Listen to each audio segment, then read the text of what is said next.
Thank you. Thank you so very much for being here. And I love you all, too. Last night, I congratulated Donald Trump and offered to work with him on behalf of our country. I hope that he will be a successful president for all Americans. This is not the outcome we wanted or we worked so hard for, and I'm sorry that we did not win this election for the values we share and the vision we hold for our country. But I feel pride and gratitude for this wonderful campaign that we built together, this vast, diverse, creative, unruly, energized campaign. Energized? Come on, come on. I know Hillary Clinton has a tendency to be mendacious, but energized, it was not. I mean, if they were able to fill a doghouse, that would have been actually doing a service, or me giving her all sorts of credit. They were not able to fill doghouses during that. There wasn't much energy in that campaign at all. I love that clip. And the only thing I think to myself as I watch that clip is, cry, cry, cry. Shed tears, goddammit, shed tears. Because I know that had to be a lot of drunken belligerence on the night that she lost, that she refused to come out and concede on that particular night. They would have never allowed a situation for Donald Trump to do something like that, where he would have lost the election and then waited an entire day before he came out to basically gave up the fact that he lost the election. Well, whatever. Secondary to the point. Love that video. Why did Clinton lose? That's what I want to get to. Now, it depends on who you ask. There's all sorts of reasons. I mean, she started the campaign in a criminal investigation by the feds. On top of that, she was the most hated candidate in the history of the candidacy, or people running, with the exception of maybe Donald Trump. People thought she was radically corrupt. On top of that, on top of all of that, the emails. Meaning people were able to see the stuff that Hillary Clinton was saying behind the scenes versus stuff she was saying in the public's eye. The emails were a problem for her. Now, of course, there was Comey coming out with the investigation and all that other stuff, but let's stick with the emails for a moment. Because I don't think it was any one specific individual thing. I think mainly she ran a horrible campaign. And ultimately, you had Donald Trump, who was at the very least pretending to give a shit about issues that the public cared about, whereas Hillary Clinton's campaign was basically only about Trump. You spend an entire campaign calling somebody racist and sexist, and then you're shocked that highly energetic campaign and diverse campaign doesn't come out and put you in office. Again, secondary to the point. I'm slightly bitter. I'm a Sanders person. And so the fact that they cheated Sanders, then turned around and lost to Trump, is just horrendous to me. But again, besides the point. People thought, and there's some people in Democratic circles, Hillary Clinton herself actually, that believes that those emails that came out were part and parcel to the reason that she lost that race. And if you remember, look, my contention is, if people looked at those emails and they came around and said, oh my God, this woman is radically corrupt and I don't want her in that office, then it gives legitimacy to the point that those emails should have been out for those people to basically see under those circumstances. I mean, after all, she's trying to get in office, right? I believe the same thing about Trump's taxes. Those should be seen. I'm open, equal actor on this one. Fast forward, 2020, Donald Trump running against Joe Biden. October surprise. This comes out. Smoking gun email reveal how Hunter Biden introduced Ukrainian businessman to VP Dad. Well, that's embarrassing, right? That's a problem. I mean, Joe Biden said he didn't know anything about his crackhead's son's business dealings, radically corrupt business dealings in Ukraine. He didn't know anything about that. So at the point where that crackhead keeps losing his laptops all across town, then people can look at those laptops and they can basically see the emails that are in those laptops. And because, he is Hunter Biden, and the moment you can legitimize the laptop itself and who it belongs to, if there's an email in that laptop that has pictures of him doing crack, pictures of him with prostitutes, then again, on some level, the fact that it's his picture, his laptop, then those are probably his things. Easy to ensure and to guarantee that it's his. You can go to him and ask him, hey, are these yours? did you send that email? You find the person that he sent the email to. Hey, are you the person that this email was sent to, and what is the context of that email? There are ways to go about figuring out whether it's true or not. But instead of finding out those ways, they shut these guys down. They basically locked them in Twitter jail with all of these other publications saying, that's not real, that's not true. Now, history doesn't necessarily repeat, damn sure rhymes. And if you had a bunch of Democrats that full well believe that the emails contributed to Hillary Clinton losing, you have a rerun of the election. Joe Biden, a less competent version of Hillary Clinton, running against Donald Trump. Okay, fair enough.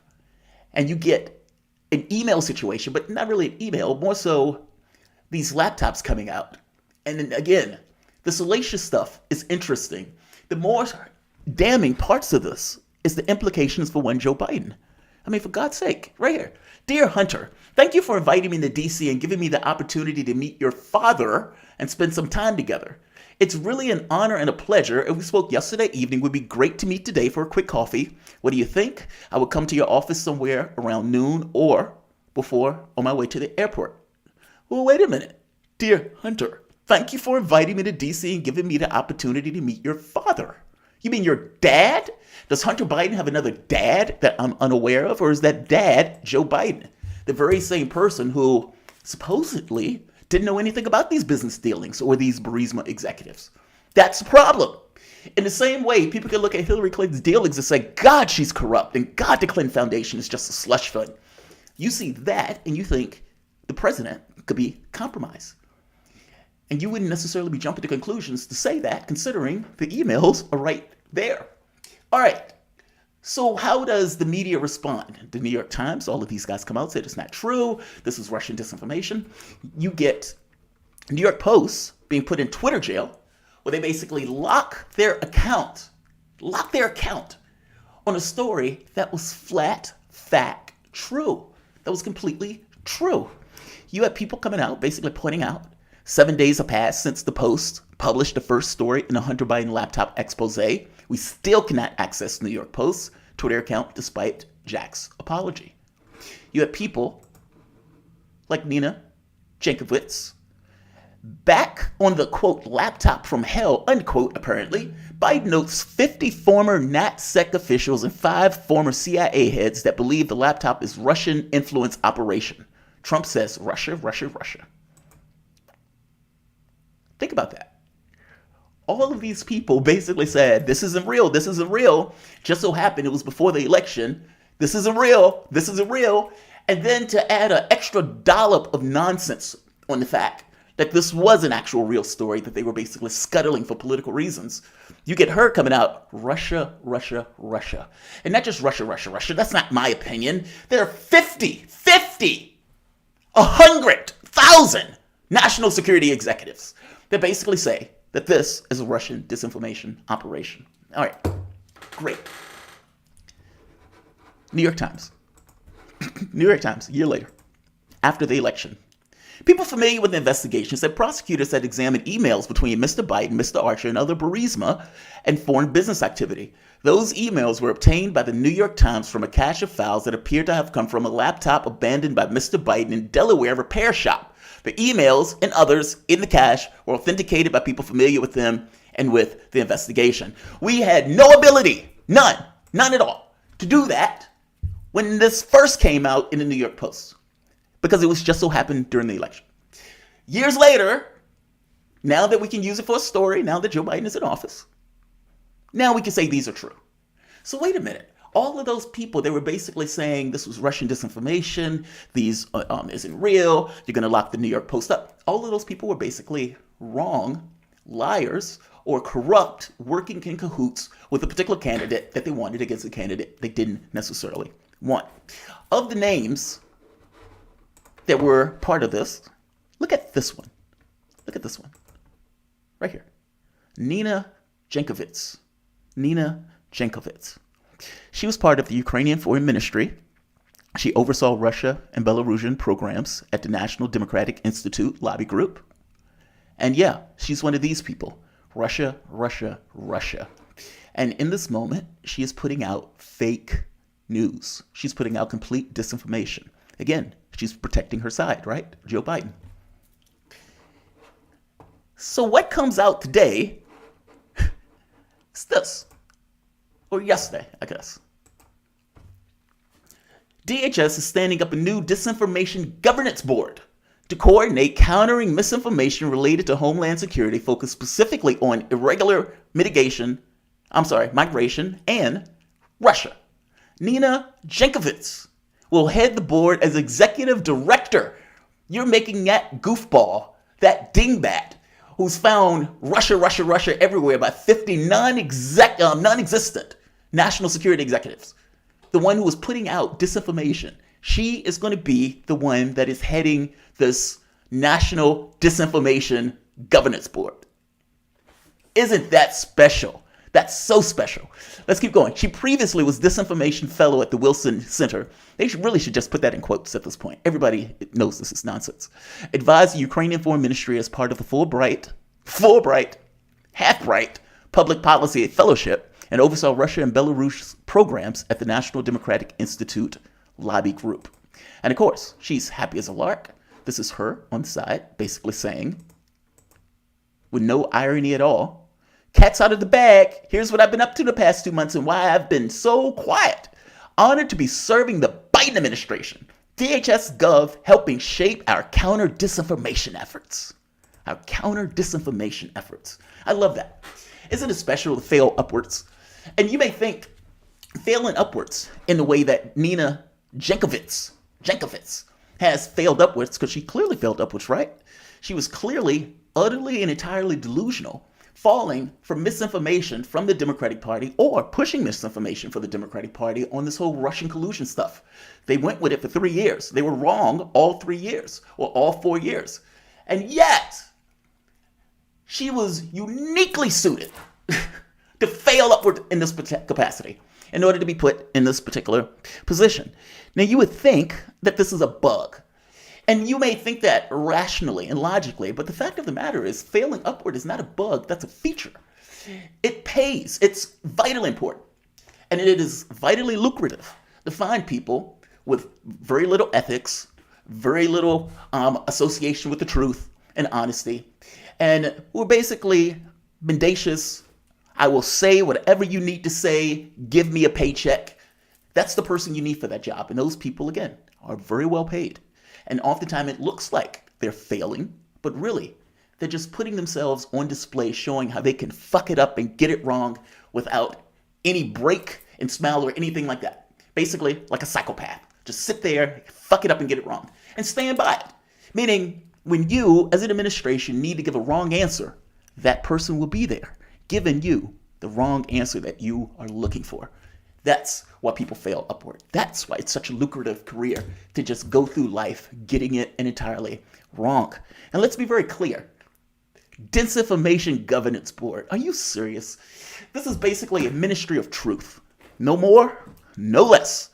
You would think that Jen Psaki, in and of herself, putting out nonsense every day would be enough for that. But no, they don't want to do that. They want to have a certain degree of separation, perceptual separation between this other device that is still going to be part of the U.S. government versus the Biden administration just blatantly lying to you and to the press.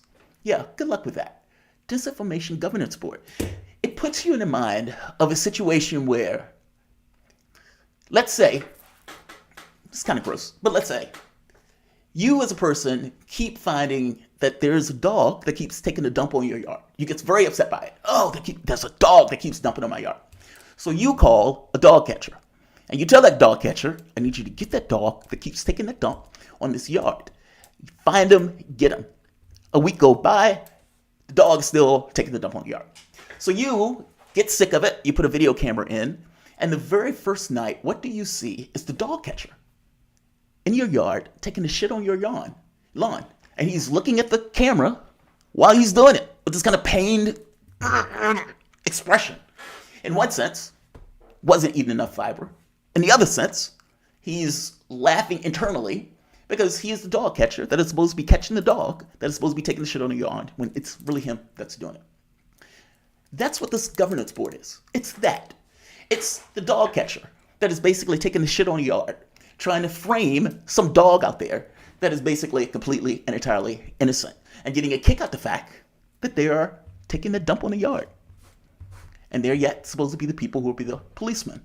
That's basically what is taking place with this. In fact, every time you see these guys who talk about it, that's what you should think of. And just to make my point that much more clear, this.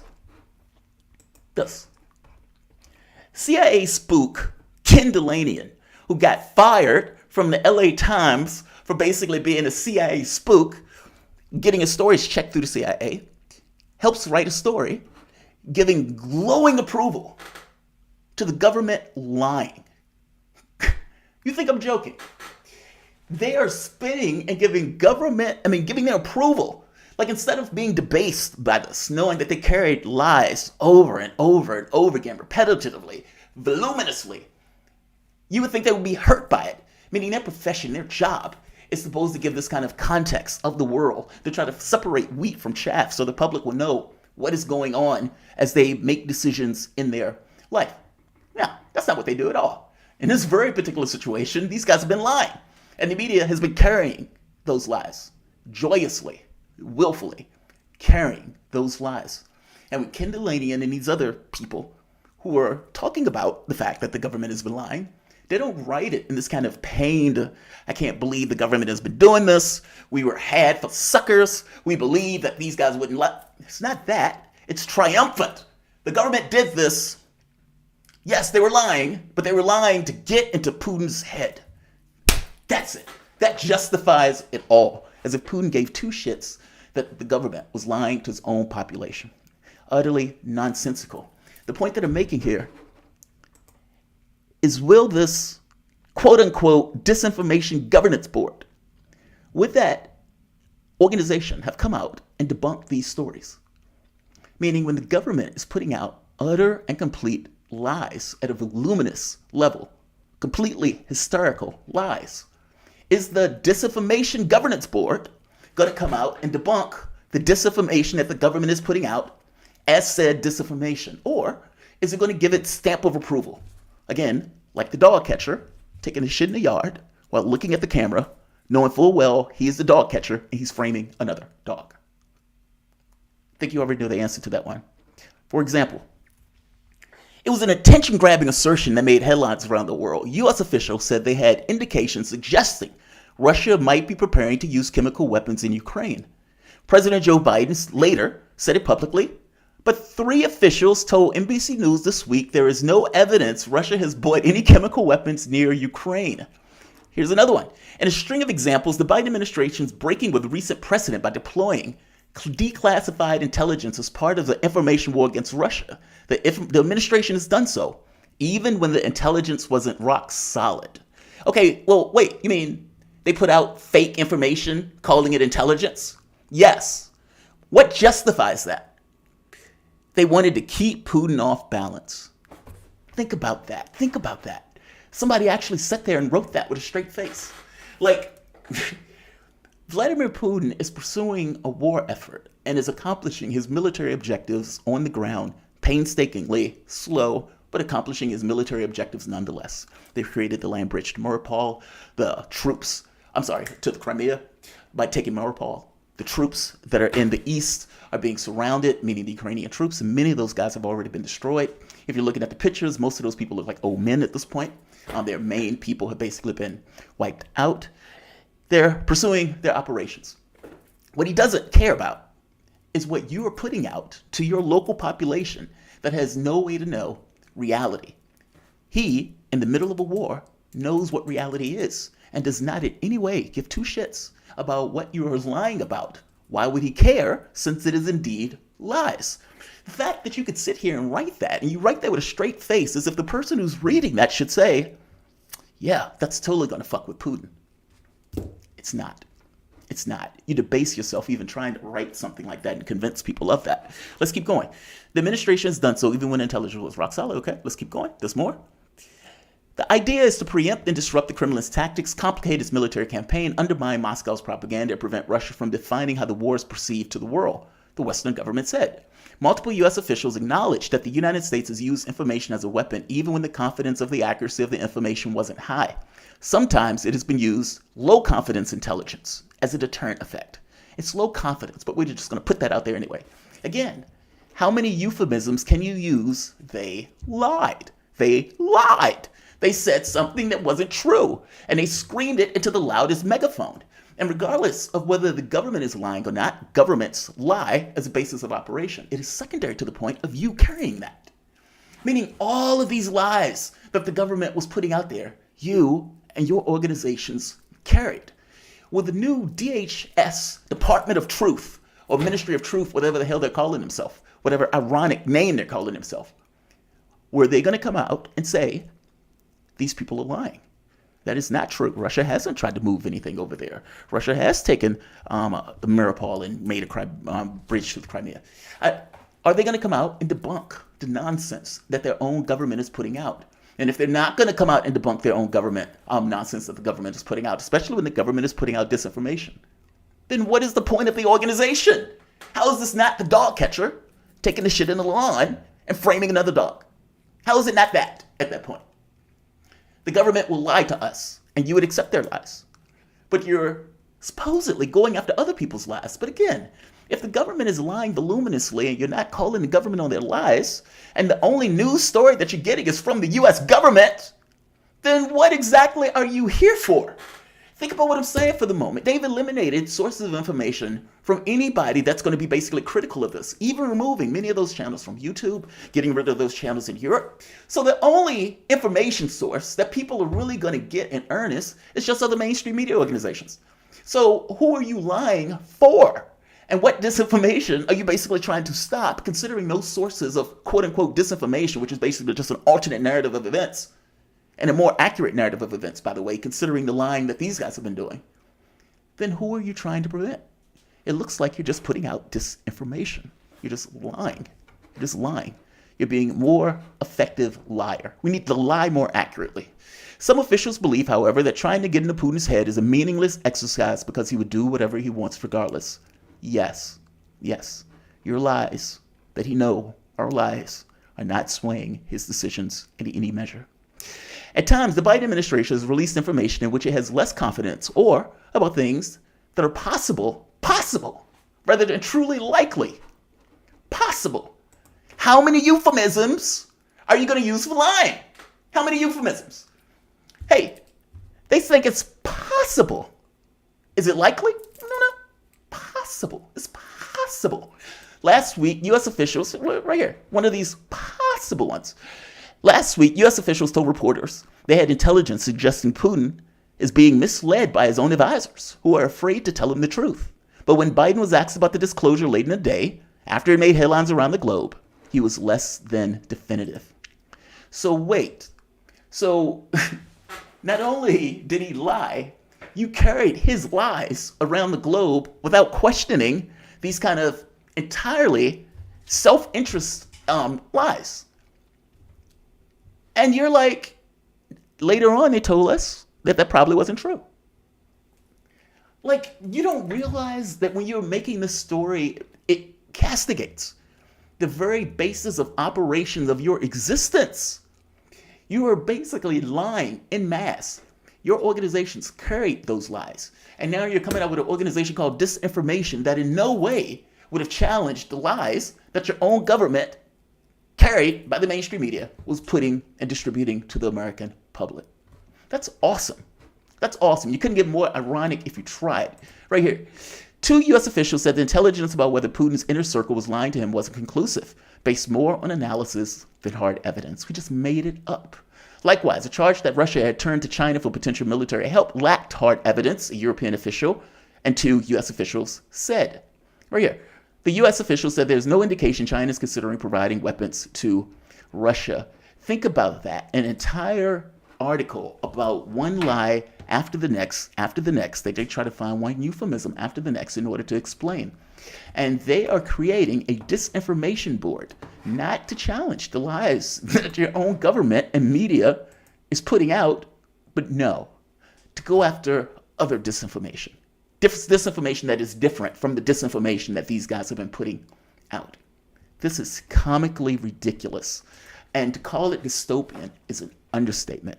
The fact that people aren't screaming to the hilt about this gets across the level of degradation that our society has encountered on this notion of the First Amendment, or for that matter, on this notion of some type of free speech or ability to kind of have conversations about true and accurate contextual things, as opposed to where we are right now. Like, share, and of course, subscribe. Thanks all.